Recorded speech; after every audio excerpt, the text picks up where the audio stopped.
Theresa O'Leary is a former CBC journalist, and she has used her experience to author a new book on the craft. It is called Race to the Cape, The Daring News Chase, The Birth of the Associated Press, and the Journalist at the Heart of It All.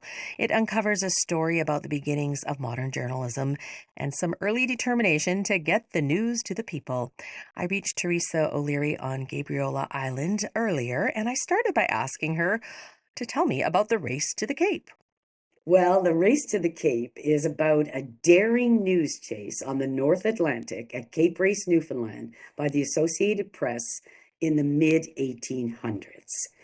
And the Race to the Cape involved steamships leaving England with the most recent mail and news coming to North America. Cape Race is one of the most easterly points in North America. It's sort of on the edge of the continent. And when ships leave Europe, even today, they will chart their course for Cape Race if they're going to New York or Boston and up the St. Lawrence Seaway to Montreal, okay?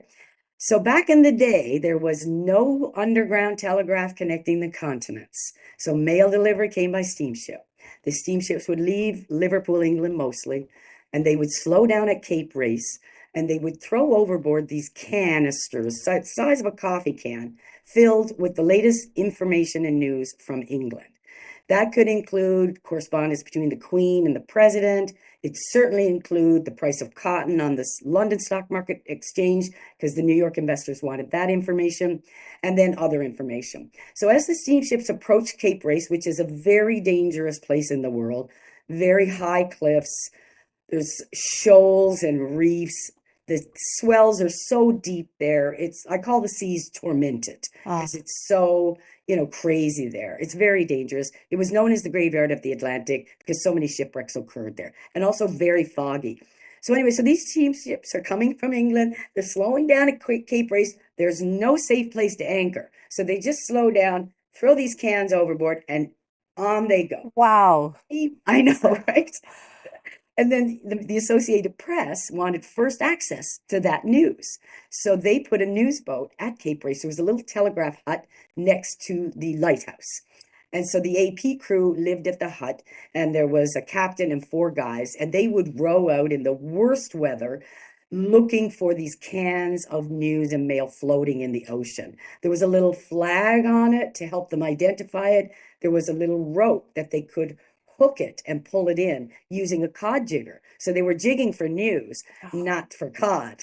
That is amazing. How Isn't it? how many of these important canisters got lost, do you think?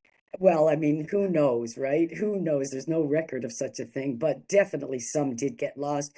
Now, the fishermen of the local area in Portugal Cove South and Trepassey, if they were out fishing and they came across one of those canisters, they could bring it to the telegraph hut and get 10 pounds sterling for doing so because it was so valuable. And so the Associated Press wanted first access to that news, and that's why they put the news boat there.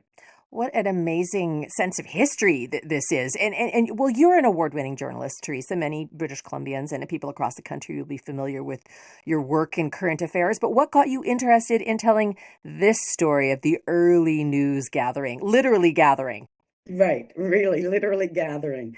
Well, my dad used to tell me a story when I was a kid, and he said it so many times. And he'd say, "Oh, the AP had a news boat at Cape Race chasing after the news from England, coming from with the steamships."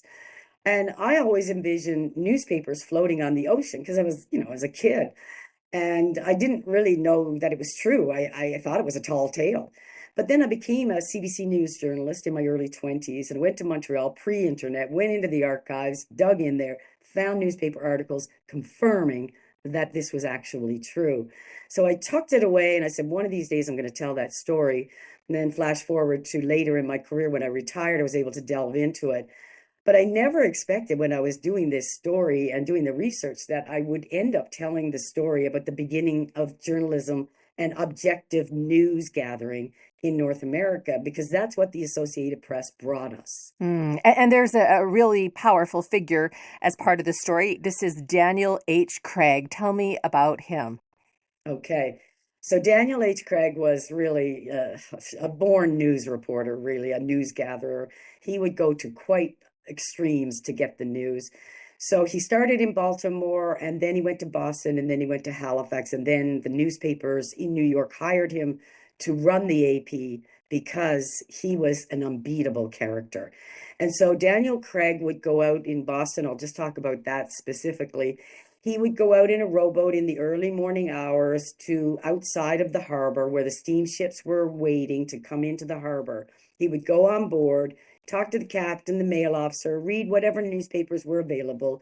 Then the headlines he would write on little tissue paper, and he would put them in the claws of these carrier pigeons that he trained, and he'd send them to shore in Boston. And his wife Helena was there, and she would receive the birds, take the information from the little tube in the claws of the birds, and then she'd go to the telegraph station with the news and fire it off to New York City. And so this is what these two were doing, And then he went to Halifax, as the AP hired him as the first foreign correspondent for the AP in Halifax. And then they hired him to come to New York City. And when he came to New York City, you see, the Associated Press was formed by 6 frugal-minded newspapers in New York. When the telegraph was invented in 1844, 2 years later, there was a war, 1846, with Mexico, and was on the southern front of the United States. And so the New York papers wanted that information. So they were all paying an inordinate amount of money to get the information, using Pony Expresses, bringing it to the telegraph, and then coming up. The telegraph fees were very expensive, new technology, right? So these frugal-minded newspapers, after a little while, said, well, this is enough of this. Let's all get together, and we'll have one dispatch coming from the military front. And so what that meant, like that act in and of itself, provoked the creation of the objective mindset that we use as journalists today. Because there was no room for opinion, because there were 6 masters who'd come together to form the AP. And if there was opinion in the dispatch, somebody would be unhappy. So there could be no opinion in it. It would only be facts. So it was really the beginning of fact-based news in North America. And the AP doesn't get the credit for that, but they really provoked it when they created their organization. Oh, it's so fascinating thinking about how much we take for granted in terms of how available information is for us today. But now, because it is so readily available, we have to analyze it so much more carefully. It's true. Yes, the internet has really confused things, right? Now, you're based on the West Coast here for a long time. You're on Gabriola, but you grew up in the Maritimes. Can you just describe what Cape Race meant for you growing up? Sure. So I didn't grow up at Cape Race, Newfoundland, but the community that's closest to Cape Race is Portugal Cove South. And that's where my father was born, and my grandfather and my great-grandfather, and going back to the late 1700s. So Dad used to tell me this story, and I did go to Cape. He took me to Cape Race many, many times, because I actually grew up in Wabush, Labrador, which is not near the ocean at all. But Dad would tell me this story again and again. And whenever we'd go to Newfoundland, we'd visit Portugal Cove South and go to Cape Race and visit there. And so just to describe Cape Race for you, it's a very beautiful, unique place in the world, A lot of people don't realize about Newfoundland. It's 8 hours from Nova Scotia by ferry to Newfoundland. It's not close. So Newfoundland is kind of out in the middle of the Atlantic almost, And so when you're standing at the cliff edge in Cape Race, all you can see is ocean. The horizon is distant, and all you can see is this vast Atlantic blue ocean. And the cliffs are very high. They are very dangerous, and the tormented seas are going down below. You feel the power of it when you're there. And there were so many shipwrecks. There's a lot of stories of hauntings there, of ghosts because of that. So it's quite a mystical place. And honestly, I would encourage every Canadian to go there because it's a very special place, in my opinion. Did you have a sense of its significance at the time in terms of its role in the news world? Definitely not. Never had a clue. And I mean, that's what was so amazing about researching this book. Because at every turn, I was like, wow, oh, wow. But I had to learn the history of the telegraph. I had to learn the history of the transatlantic telegraph, because Newfoundland really factored into the transatlantic telegraph because it was closest to Ireland, right? And the transatlantic telegraph that did connect the continents went from the east coast of Newfoundland to the west coast of Ireland. So yeah, there were so many moments when I was researching this book that my mind was blown. And because, also my great aunt Kitty worked at Cape Race. So that was another story my dad used to say, and I really admired her. Mm. Anyway, I love all these connections, and now you're here on the West Coast where you've had a career in journalism. What role has BC played in the Associated Press in this era? so BC was not part of Canada. This was pre-Canada, Mm-hmm. right? The one thing people have to realize with this book is it's before Canada was formed. So it was the very early days in this country. And the West was really just starting to open up, There was a gold rush going on in the late 1850s in British Columbia. But in terms of the telegraph, what was happening in the rest of Canada, like west of Ontario, let's say, was that the telegraph was moving west. It was opening up the country. Then the railroads were coming along and opening up the West. And a lot of there was a shipwreck also in the book. 238 people die in this terrible shipwreck during this era of racing for the news. And a lot of the people on that boat were planning to go west for work. So there's not a whole lot about the West in the book because it is such early days in the country. And I think that's why I think for the people who aren't in the East Coast, it's just a great Canadian story about how we played such a vital role in the beginning of journalism in North America. Yeah, I'm hoping Canadians will appreciate that. And you spent a lot of time looking at the life of Daniel H. Craig and his approach to things when you wrote this book. What do you think he would think of what the world of journalism has become today? Yeah. Well, it's interesting. I think he'd be turning over in his grave, actually, to see what a mess it is. But the interesting thing is when the telegraph launched, and it's been called the Victorian Internet, it had a similar impact on society and on journalism back in the day. When he took over as the general manager of the Associated Press in 1851, the telegraph was 6 years old. And by that time, he was absolutely disgusted by the state of what was moving on the wires because there was garbage going, because people could and they did it. There was no regulation, there was no controls. And so I think what he would say is with any technology, you have to tame it. Technology is not good, it's not bad, it's how it's used. It's powerful.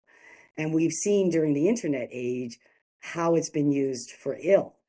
And the reality is what's going on in the last, 10 years of the internet is kind of what was happening in the beginning back then, because it was the Wild West 10 years ago. But since then, there have been a lot of lawsuits that are defining the law around what you can put on the internet. So it's not the Wild West that it was. It's already being defined. Boundaries are being created, laws are being created. And I think that's what he would say. The other thing I think Daniel Craig would say is to Rupert Murdoch in particular, the technology allows for huge expansion, just like the telegraph had the capacity for huge expansion. But the newspapers of the day were thinking about how to shrink it. They weren't thinking of expanding journalism. And so these business-oriented people who are running these organizations, they need a guy like Daniel Craig to show up and say, hey, you want good news? You hire good people, you pay good people, and you hire lots of them, and you put reporters around the country to report on what's happening. Not what you're doing today, which is reducing, reducing, reducing.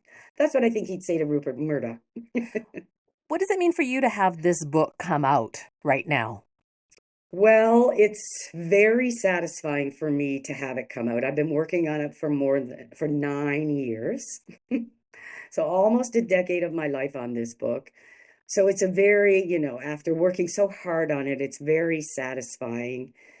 And I love how people are responding because it is a really amazing story, right? Like, I can't believe that I got to tell this story because, there was probably like 35 years between when I first found out it was true and when I got back to it. And when I came back to it, I was like, nobody's told this story? How come? And so there it was waiting for me. And honestly, I didn't have to make a thing up because the drama was there all through this story? What an amazing story. Well, thank you so much and congratulations again on the book. I really appreciate that, Margaret. It was great to talk to you. Theresa O'Leary is the author of Race to the Cape, The Daring News Chase, The Birth of the Associated Press, and the journalist at the heart of it all. And she's going to be launching the book at Upstart and Crow on October the 16th here on Granville Island. And then she'll be at the Gabriola Library on October 25th, and that is where I reached her. And then she'll be at the Bent Mast Pub in Victoria on November 15th with a special appearance by musician Terry Boyle, who has written a sea shanty in honor of the book that he will be sharing there.